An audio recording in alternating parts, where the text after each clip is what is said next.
7 апрелге жылдырып койдум деп мен айттым. Ошол жердегилер менен чогулушуп нан тиштештик. Биздин 21 кыймыл бар да, баарыбыз нан тиштешип, үчөө бизде үлкөн да партиялардын ээлери келип атат да, Шыкмаматов, тиги Бекназаров, Чотонов үчөө. Чисто элдик эл көтөрдү. Мен бирөө мындай сен губернатор болосуң деп бирөө болсоң, же бир кишиге айткан эмес, мени губернатор кылып койгула, жүргүлөчү, чыккылачы деп айткан эмес. Мына элге, нарын элине тике карап айтайын. Коомго мен кошулам, элге кошулам да. Анткени чындыгында азыр могу ызычуулар болот. Убактылуу өкмөт жооп берсин, убактылуу өкмөт ячейканы алыптыр, Россиядан келген акчаны жептир деген. Ал учурда мен түшүнчү эмесмин, анда анча ячейка эмне канчалаган миллиондогон долларларды эсеп чыгып атпайбы? Андай болсо ошол эки ячейканы жооп бериш үчүн. Бирок эгерде ал деп эл айтып атса, коом айтып атса, Бакиев келсин. Мына мен айтайын, Бакиев келсин дагы бул жерде жооп берсин. Ячейкада канча акча бар, канчаны чыгарган жок, жооп берсин. Биринчи, мына качан биздин чек арабыз тосулчу эле, токмокто өзүңүздөргө айтайын, эл журткачы. Эмне кылып салдык чек араны тоспой атып? Жолубуздун бер жагындагы керек болсо каскадка жерин алып коюш, чийип алып, тозуп алды турдай. Авария болгон машиналар ары түшүп бери келбей атат. Казакстан уруксат жок деп. Өлүп аткан кишилер бери ала албай атабыз. Ушинтип чек ара тосулбай эмнени гана көрдүк. Эми чагымчыл деп айта албайм, өзүм оппозицияда көп жүргөмүн да. Мындай эмелерде бир идейный адамдар бар да, анан бирок чуу жараткан адамдар бар да. Мен Садыр Нуркожоевичти ушу эл журтума айтам. Мен 20-жылда колдоп чыккам через WhatsApp. Мен 12-жылы колдоп чыккам. 2012-жылы колдоп. 15-жылы пикетке чыгып колдоп чыккам. Мен ошол убактылуу өкмөттүн бир мүчөсү же чогуу ошолордун командасы болуп туруп, мен Садыр Нуркожоевичти колдоп чыккам. Камчыбек Кыдыршаевди колдоп чыккам. Шайлоого чыгып атканда 2001-жылы Атамбаев шайлап атканда мен аякка барып, ошо Камчыбек Кыдыршаев. Анткени мен деле баягы кыргыздын баласымын да, көзүм көрөт. Ушулар келсе бийлик оңолот дегем, оңолду.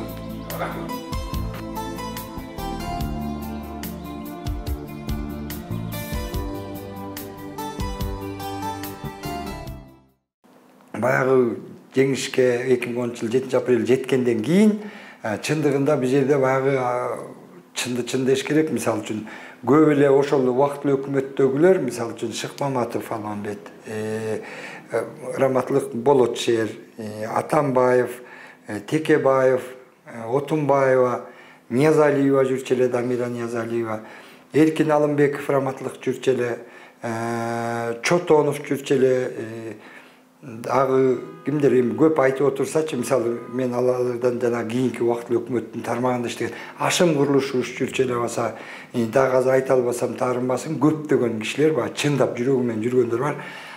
Кийинки учурда баягы эл бийликке жеткенден кийин, баягы революция өзүнүн баягы максатына жетип эл уткандан кийин бул убактылуу өкмөттүк бийлик эмес, элдик бийлик келген. Анын ичинен эле кийинки күнү жанагы сиз айткандай мурда болбогондор дагы эптеп митип жүргөндөр дагы кошулуп кетти дагы, партиялардын өздөрү алып алып жетектеп, анан революционер деп анан элди эме беришти баштады, удостоверение. Мен мына 51-чи болуп алдым, биринчи мен болчумун. Анткени биз 2009-жылдан барып баштаган, 2007-жылдан баштап түптөлү ушу Атамекен деп келгенбиз. Андан кийин партиялар жаңыдан ачылып отуруп, кийин революциянын ээсибиз деп калышты да. Анан ошонун негизинде убактылуу өкмөт талаш сыяктуу болуп калды да. Эми ким болот? Тигини койсо тиги болбойт. Эми тиги жерде биз кирген жокпуз аларга, бирок ушундай бөлүш албай эмес, мындай бирөөнү чыгарып кое албай атып, анан Роза Шаршенованы аял киши деп анан ошондо Роза Шаршенованы коюшуп, анан убактылуу өкмөт деп аташкан да. Муну эл атаган жок, эл болгону достигать этип берди да, жетип баягы туруп берди, эл өзүнүн баягы жүрөгүнөн ыйлап берди. Мынакей 96 бала ошол жерде өлдү, азыр андан кийин 120га жетип кетти, баягы жаралар болуп жүргөндөр. Эл мындайча айтканда кан жуткан боюнча калды. Бирок элдин жанагы өткөндө да айттым эле, баягы муну коебуз, тигини коебуз деген жокпуз. Бирок эл Бакиевди кубалап кетирдик. Максатыбыз ошо болчу, ошого жеттик. Бирок анан кийин убактылуу өкмөт деп анан өздөрү башкаруу калды. Ошол убактылуу өкмөт бийликке келген мезгилде мамлекеттик ишканаларды эч кимден сурабай эле буйрук чыкпай эле барып басып алган учурлар болду да. Сиз дагы ошол мезгилде губернатор болдуңуз. Сизди ошол мезгилде убактылуу өкмөттөн бирөө шайладыбы же эл алып барып отургузбайбы? Мени мындай болду да, убактылуу өкмөт деген жок болчу деп атпайм, элдик бийлик. Эл ошондо эмне себептен элдик бийлиги Нарын областында 20 000 киши чыкканда жана бул уже батпай калган. Ошондо түштөн кийин эле оюнуп калдык. Биз Шыкмаматов Алмамбет Насыркановичти коебуз деп атканбыз. Бекназаров туруп сүйлөшүп бүт эле коебуз деп атсак эле бүткө дейин ушу түштөр менен алдык бийликти. Алгандан кийин баягы мен алып барып аткамда эмени революциянычы элге жыйынды мындай болот деген алып барып атып уудун алып өткөндөн кийин эле ууду келбей койду. Анан биз дагы тандаган кишилерибиз бар болчу. Аларды чакырсак алар келбей койду. Анан Алмамбет Шыкмаматов Насыркановичти коелу деп атсак эле мен да билбейм, тиги сахнада турсам колуман кармап туруп эле балдар келип туруп эле элдер, эжелер, инилер, байкелер көтөрүп кетти да апарды. Губернаторубуз, мен таң калдым. Мен болбойм дедим. Болбой эле мени сүйрөп чыгышып, ал кезде мен тиги весимде чоң эле 100 килограмм. Көтөрө албай мени сыйрытып жана 3-чү этажга сүйрөп, аркама менен сүйрөп барып отургузуп Клестага губернатор кылып койду. Ошондой сизге кийин губернатор болгонго буйрук чыкты. Те кайда 15 күндөн кийин Роза Шаршенованын указы чыкты. Чисто элдик эл көтөрдү. Мен бирөө мындай сен губернатор болосуң деп бирөө болсоң, же бир кишиге айткан эмес, мени губернатор кылып койгулайт, жүргүлөчү, чыккылачы деп айткан эмес. Мына элге, нарын элине тике карап айтайын. Бирөөнү мен губернатор кылып койгула, жүргүлөчү деп мен чакырган эмесмин. Биз Алмамбет Насыркановичти коелу деген. Ошо 29 мартта Бекназаров, Шыкмаматов, Чотонов үчөө баргандарыңа. Анан бир эженин үйүнө барып туулганын өткөрүп, ошо 29-унда андан кийин эмне кылабыз дегенде офиске барсак тиги милиция кармайт, мындай болот. Ошол эле бир кишидеги үйдө отуруп ошол жерден сүйлөшкөндө кана элиңер жок, мен аны 27 апрелге жылдырып койдум деп мен айттым. Ошол жердегилер менен чогулушуп нан тиштештик. Биздин 21 кыймыл бар да, баарыбыз партиянын тиштешип, үчөө бизден үлкөн да партиялардын ээлери келип атат да, Шыкмаматов, тиги Бекназаров, Чотонов үчөө. Анан ошондо мен ошол жактын өкүлчүлүгү элем, Нарын областынын координатор. Анан ошондо эжелер менен чыгып турган 7 апрелде. Баары эле эмнеге 7 апрель деди? Кое бергиле дедим. Анан Талайкүл деген эже, анан 3 эже жакшы эле да, менен Талайкүл эже, Бермет эже, анан Бак эже. Анан ошо бактыгүл эже болуп кеңештикте мен айттым, карындаштар, мен анткени үйдөгүлөр бүт эле өлөт алып кет деп, мен да 5 күн подвалда жаттыктым. Андан кийин анан өлтүрөт деген Бакиев атат экен деп атканда анан айттым, карындашым эле ат, жакшы көргөн карындашым эле ат башка кел, мындай кыл, Бакиевдер тиги сизге акча предложение кылып атты, ал да кел бияка деп атканда, мен ошо карындашымдын урушка дагы кеткен сыяктуу болуп да, карындашыма айттым, 7 апрель күнү мен сөгүм барат сага, же болбосо сага сүйүнүч барат деп туруп, сен туулганың 7 апрелге коем деп туруп койдум. Ошондо ошо 3 эже мейли адыл өзүң бил деди. Мына мен элди тикирейип карайын. Анан 7 апрель күнү койдук, революция 7 апрель. Эми таластык. 6 апрель эмне болгонун таласта теге губернатору Болотбеков деген Кочкорлук биздин нарындык байкелер бар болчу да. Анан алар таласта баягы мындай болуп калды да, 80 киши менен чыккан да, койсун эжени карап айтайын, таластыктар. 80 киши баягы биз көтөрүлөбүз дегенде 80 киши андан мурдагысында чыкканда, анан кайра койсун эже 80 киши менен чыгып келип анан губернатор менен сүйлөшөт да, монткиле тегинткиле ултубатты коет да, баягы силер эмне үчүн биякта жеп атасыңар, бул эмне кымбат, свет эмне кымбат деп сүйлөшөлү деп барып, койсун эжелер барып, таластык революционерлер достор барып туруп, ошол жерде бар тыкан сүйлөшүп турчу ошолор. Мен сүйлөшүп турганда тиги губернатор ошо Болотбеков чыгат. Милициялар келет, тосот, антет дагы. Анан ошол жерден бийлик менен революциядан биздин кишилер менен ошо 7 апрель кагылыш чыгат. Анан кагылыш чыкканда тиги жерден чабышып кетишет катууч. Анан элибиз мындай кылганда элдин араң турган жери менен анан эл кайра 2000-5000 келет. Ошондо бир Бишкекке жетет Бакиевдерге. Анан самолет учурушат. Тиги таласка самолет учуп барат. Мен түз сүйлөшүп атам. Койсун эже менен дагы ошол жерде балдар менен да сүйлөшүп атам. ушундай самолеттор келди, өлдүк деди. Аңгыча биз сразу бир эме кылганбыз, штаб кылганбыз да, ошо штабтын ичинде тургула биз да чыккыла деп Таластан звонок этти, койсун, силер да поддержка. Биз эртең мененки даярдандык, азыр 5 киши мененбиз. Бизде деген аябай көп киши чыгабыз, бийликти алабыз дедик да. Десек, бизде 2 бала өлгөн деп мына койсун эже чалды. Адыл мунун баарын не кылдың эле, азыр чыкпасаңар бизди өлтүрдү, бүт камайт. Эртеңки күнү сени көрсөтөм деп айтты да, мына койсун эжеге айтты. Сени көрсөтөм Адыл, сен мени ушундай кылып, ушу жөн десең болбой чыгардың дегендей кылды. Ама койсун эже мен бетине айтып берем. Анан аңгыча эле баягы эл деген эл да, Таластын эли бүт чыкты да, гана самолетту талкалашты. Баягы 2-3 бир канча самолет менен аскерлер бардыр. Ошонун арасында Акылбек Жапаров байкебиз бардыр, Каңгатиев байкебиз бардыр, да көп өкүлчүлүктөр бардыр, анан тынчтабыз, элге эл сүйлөшпөй калган. Ошо менен хаос болуп кетти, аякчы ызы-чуу болуп кетти. Анан биз эртең менен эрте 6:30 бир үйгө жатып туруп, Таласты поддержка кылыш керек болуп калды. Талас анткени эл общий республика 7-синде көтөрүлмөк, Таластык туугандардыкы жанагындай болуп 6-сында башталып кетти. Ошо менен ызы-чуу болуп кетти. Биз 7 эртең менен чыктык дагы. Баягы Таластан болду, же Нарындан болду деген себеби, мына Таластар биринчи кечинде согушуп, уже бүт иш балтасын чыгарды, мана дес бар. Күйүп калган эл өзүнүн милдетине жетти да, эмне себептен бийликти. Бул чоң поддержка Нарынга болду. Анткени күч Нарындан бизди аткыламак, басмакта. Бирок биз эл менен сүйлөшүп, бизди Нарын базарын айттык да, силерсиз биз күчсүзбүз, азыр айылдан келген эл ас болуп калат, базар силер чыгып бер десек чыгып беришти. Базардагылар эмне болсо өлсө өлөлү деп чыгып беришти. Ошондо бизде көп болду дагы. Биринчи эртең менен бир 150 киши менен бардык. 150 киши менен барып эле анан туруп алып ошол жерде сүйлөп аттык. Ошонун негизинде эл көбөйүп кетти. Баягы ачылып турган, баягы ачуусу келген элдин баардыгы анан чыгып кетти ошол жерден. Анан ошол менен 7 апрель аталып калды, анткени коюлган күн, анткени удумлениялар кеткен да. Биз 7 апрель эл тынчтык митинг чыгат деген да биздин удумление. Ал жерде 6 апрель кетет, 6 апрель жасалмак. Удумление негизинде өкмөт биз бийликкечи билдирип атабыз, мэрияга, губернаторго, УВДга, СМБга, прокуратурага жазып атабыз удумление. Ал документальный то, что жетси эл чыккан атат да. Ошонун негизинде 7 апрель Таластыкы жанагындай алар үстөмдүк кылып Таласты чыгарбай калабыз деп Бакиевке жагалдан милиция аркы беркиси жанагынтип мамлекеттик кызматкерлер бара калып атпайбы тиги МВДнын эме.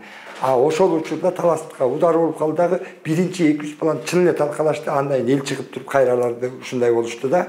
Ошо менен Таласта 6 апрель башталып калды, бирок улантып жетсин. Анан жетсин бир жерден айта кетчү нерсе бар. Эл бийлиги орнотуп атпайбыз. Эл анткени Нарында биринчи бийликти биз алдык.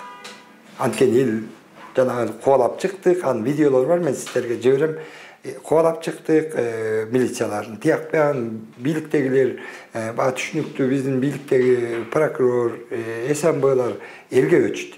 Ошондо биз общий элдик бийликти ошол жерде орноттук. Бекназаров, Чотонов, Шыкмаматов үчөө тең бар болчу. Ошол жерде турган элге өттүк, баары эл тарапка өттү. Только кроме УВДдан башкасы 7 күнү. Ошондо андан кийин анан кечинде Таластын бийлигин Таластар алды да. Чындыгын айтайын, бул убактылуу өкмөт алсыз өкмөт болду. Ким көрдү, мен кылдым, же болбосо мен киши чогултам, баягы коркутуп туруп алды да булар бирдеме болсо эле бөлүнүп кетип эле.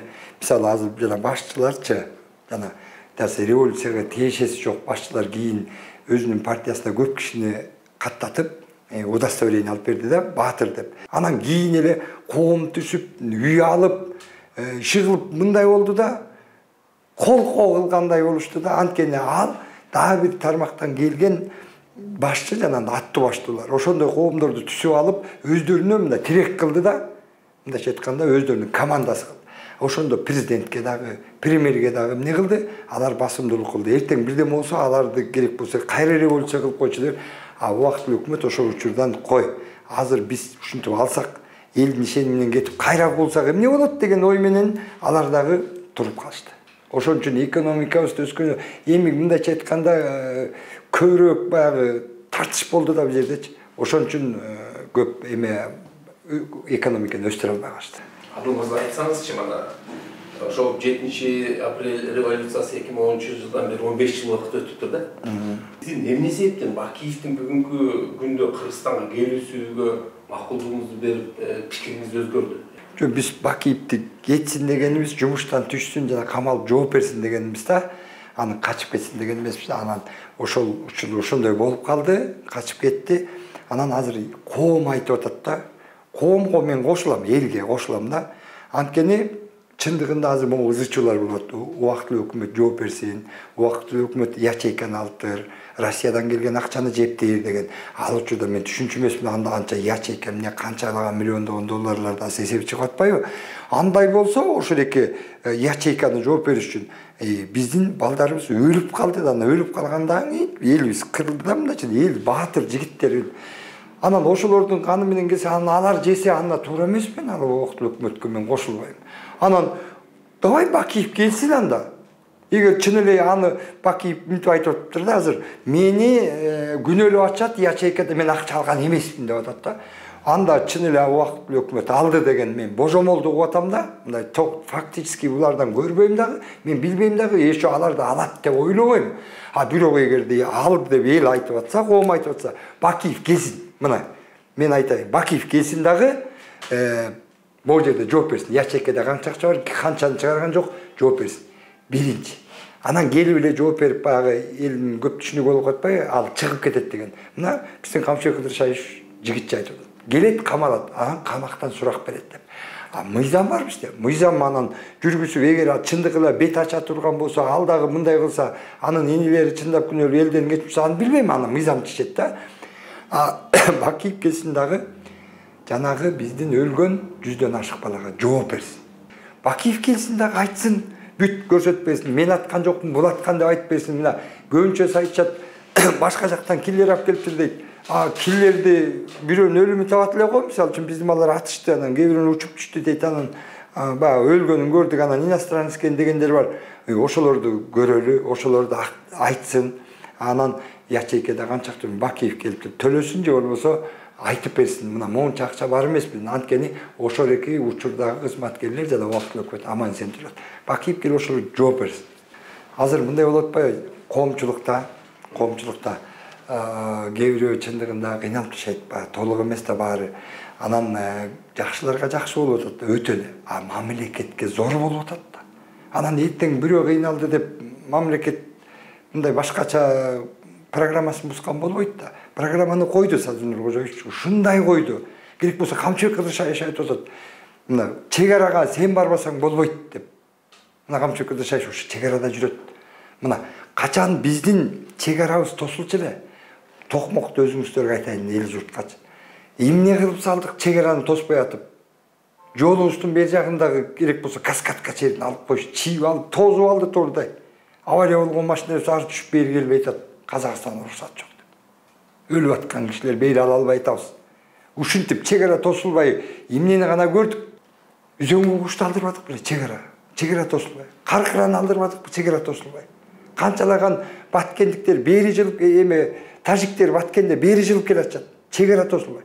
Бүгүнкү күнү мен ушул Садыр Нуркожоевичти баатырдын баатыры деп эсептейм. Себеп бүгүн мына Баткен облусунун жашоочулары чегараны тосконго унчукпай эле турушат го. Жана анча-мынча киши Баткен анан чегара өтүп кетиптир, анан биягы тосманы, тиягы калып калды, анан анкылап дейт. Чегараны тоспосок, точно Баткен анкылапта калып калмак. Лейлегин Баткен чогуу эле кетмек. Лейлек анкылап ито эле аз жерден калды ал. Жанагы азыр 4 көчөнүн ары бери көчүп туз чийбесе, ито эле анкылап болуп турган. Азыркы бүгүнкү күнү мына Камчыбек Кыдыршаевич өзү барып тостуруп атканын мен интернеттен көрүп аябай сүйүнүп атам. Бул да баатырлыктай жигит. Ошо бүтүрүп атат. Мына көп болсо күзгө чейин 2 айда тозуп бүтүп коет, эртең күнү башыбыз оорубайт.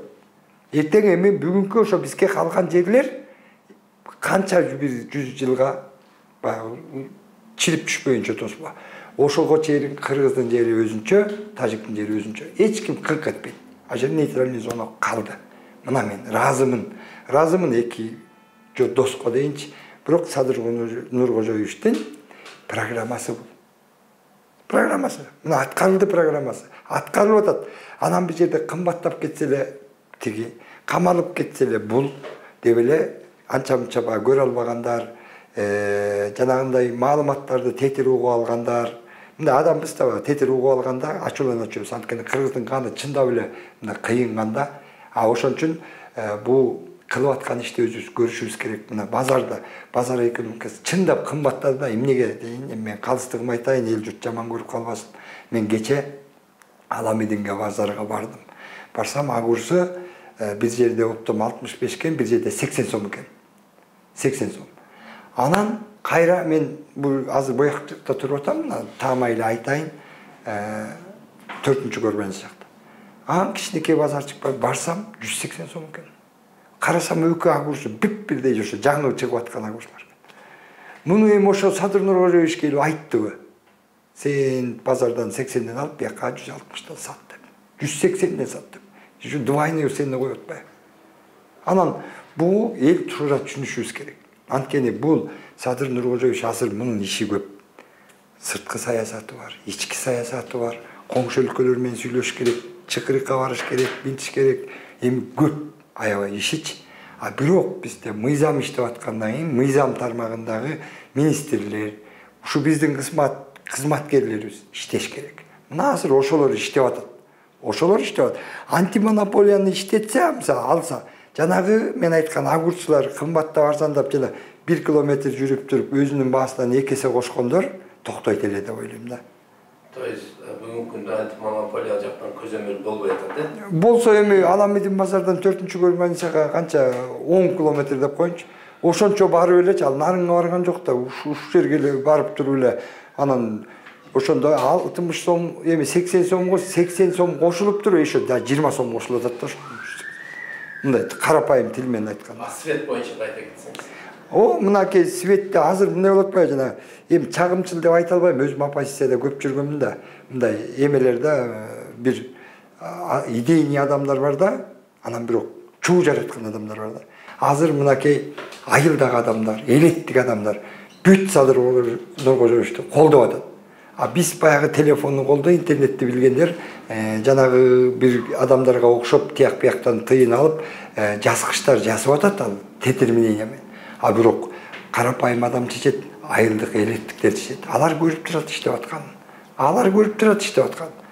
Анан мен Садыр Нуркожоевичти баягы мактап ийип же мындай кылып ийип анан кээ бирөөнү пактасак да. Мен Садыр Нуркожоевичти ушу эл журтума айтам. Мен 20-жылда колдоп чыккам через WhatsApp. Мен 12-жылы колдоп чыккам. 2012-жылы колдоп. 15-жылы пикетке чыгып колдоп чыккам. Мен ошол убактылуу өкмөттүн бир мүчөсү же чогуу ошолордун командасы болуп туруп, мен Садыр Нуркожоевичти колдоп чыккам. Камчыбек Кыдыршаевди колдоп чыккам. Шайлоого чыгып атканда 2001-жылы Атамбаев шайлап атканда мен аякка барып, ошо Камчыбек Кыдыршаев. Анткени мен деле баягы кыргыздын баласымын да, көзүм көрөт. Ушулар келсе бийлик оңолот дегем, оңолду.